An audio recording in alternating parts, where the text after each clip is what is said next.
كان في برنامج المنظمة تنظيم حدث وطني كبير جدا بأتم معنى الكلمة، وهي كباقي الجمعيات الوطنية نحتفل بالأعياد الوطنية.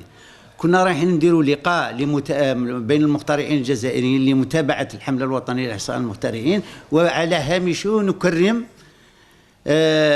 يكونوا موجودين 22 مخترعا جزائريا يكرمون 22 فردا من عائلة مجموعة 22 التاريخية يوم 22 أوت.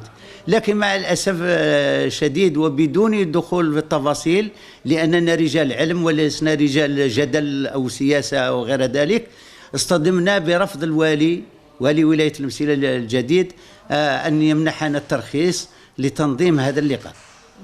وهذا نقول لك بدون مبالغة لأول مرة نصطدم برفض شيء راح تقدمه المنظمة الوطنية لحماية الثروة الفكرية.